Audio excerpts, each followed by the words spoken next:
Timbalan Perdana Menteri, Menteri-Menteri Indonesia dan Malaysia dan saudara yang saya muliakan.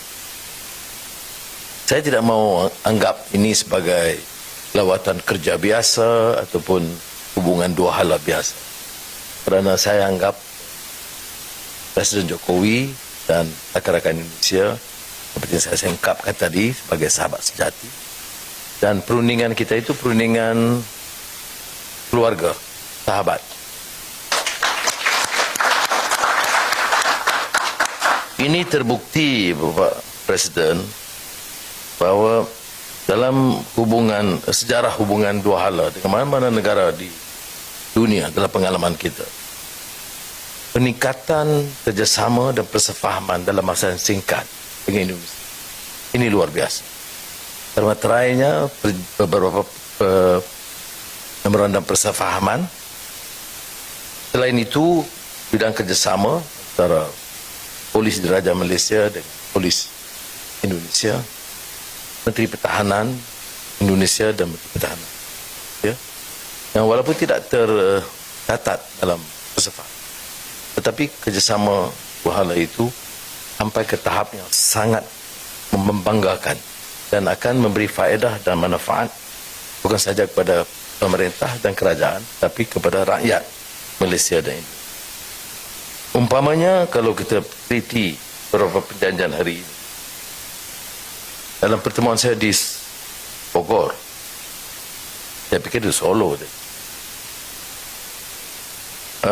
Bapak Presiden dengan cara santai beritahu saya, Anwar, runding ini sudah puluhan tahun atasan, tak mampu diselesaikan. Jadi komitmen Presiden itu sangat jelas. Sebab itu pengarahan kita di sini dan sambut baik di sini, terutama dengan dua di luar, satu jalur keras, satu jalur sederhana. Itu sangat akrab dan memudahkan, dan saya bangga dengan pimpinan kedua-dua hari ini, rakan-rakan lain. Kita dapat selesaikan satu isu yang telah kita gunding selama berpuluh tahun. Dan hari ini kita saksikan ada yang soal kecil yang akan kita putuskan mengikut instruksi Bapak Presiden Jun tahun depan. Kok saya pun diberi instruksi sekali gitu.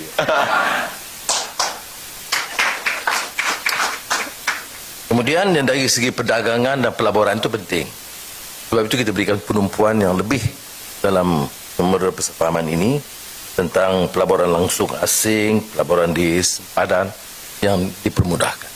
Beberapa keputusan itu dilaksanakan, masuk soal pekerja PKI dan juga soal sempadan, kerana cara kita mendukung ibu negara Indonesia di Kalimantan ialah untuk memperkukuh pembangunan di sempadan. Dan kembalinya saya dari Indonesia dalam Belanjawan Madani, kita peruntukkan 1 bilion ringgit untuk perkukuhkan beberapa badan kanun dan juga imigrasi, custom di sempadan, termasuk juga jalan, infrastruktur, prasarana asas. Ini setelah cara kita memberi dukungan dan sokongan kepada Indonesia dalam rangka membina ibu kota baru. Yang lain itu adalah pembatasan sempadan darat dan maritim, seperti kita dah beritahu tadi. Kerjasama ekonomi meningkat, tapi ada satu aspek yang Presiden Jokowi anggap tekankan dengan begitu tegas. G7 dan beberapa forum antarabangsa lainnya, untuk menjaga dan melihara kepentingan urusan dagang kita, pengeluaran kelapa sawit, bukan saja untuk syarikat-syarikat besar, tetapi juga untuk kebun-kebun kecil.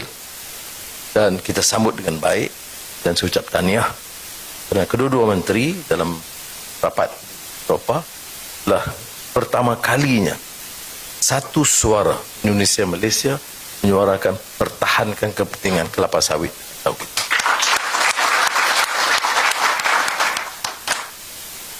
Dan saya akui walaupun kita ambil inisiatif untuk ikhtiar ini, tetapi Pak yang memimpin isu ini dan mengambil satu sikap yang tegas forum antarabangsa, sehingga akan saya beritahu tadi Perdana Menteri Netherlands secara bergurau menyatakan saya Anwar terlibat dalam kartel baru.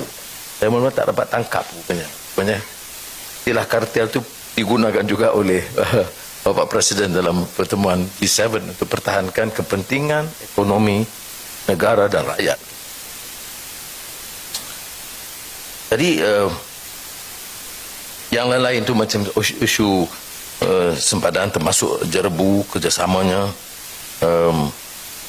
peningkatan soal kebudayaan, pendidikan, kegiatan dakwah yang sederhana, pemahaman Islam yang diamalkan di Indonesia yang boleh kita manfaatkan.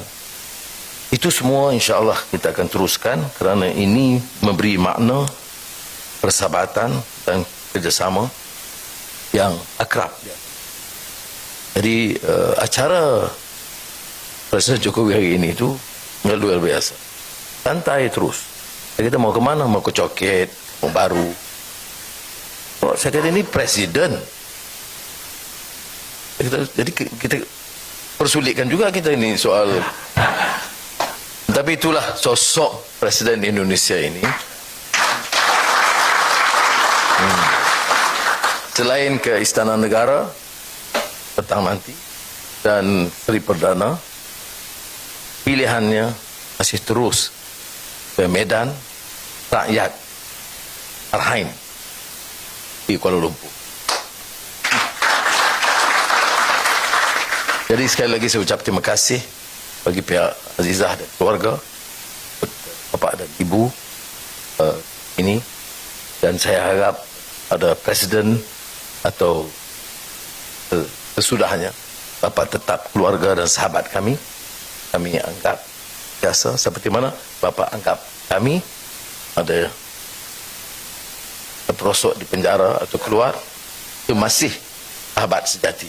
Terima kasih Pak.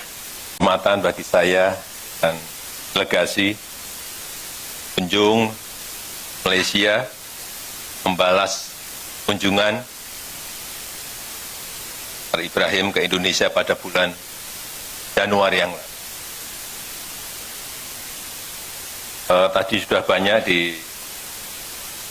disampaikan oleh Dato' Anwar. Yang pertama, saya menyambut baik penyelesaian negosiasi batas laut teritorial di Laut Sulawesi, di Selat Malaka bagian selatan, setelah 18 tahun proses negosiasi. 18 tahun. Bisa diselesaikan. Ini alhamdulillah.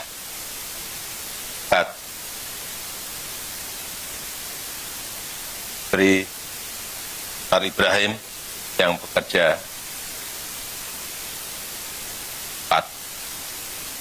bantu para menteri.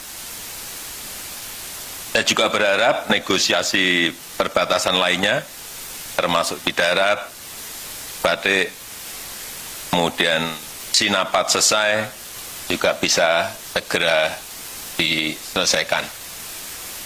Mumpung Perdana Menterinya masih Datuk Seri Anwar Ibrahim, dan di Indonesia presidennya masih Jokowi.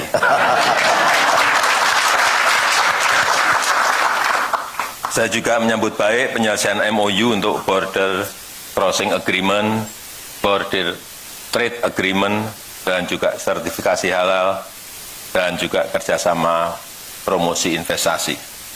Kemudian yang kedua, mengenai perlindungan pekerja migran Indonesia, saya sangat menghargai sekali komitmen Datuk Seri Anwar Ibrahim untuk memperkuat perlindungan PMI Indonesia dan juga penegakan hukum yang adil bagi para pekerja Indonesia.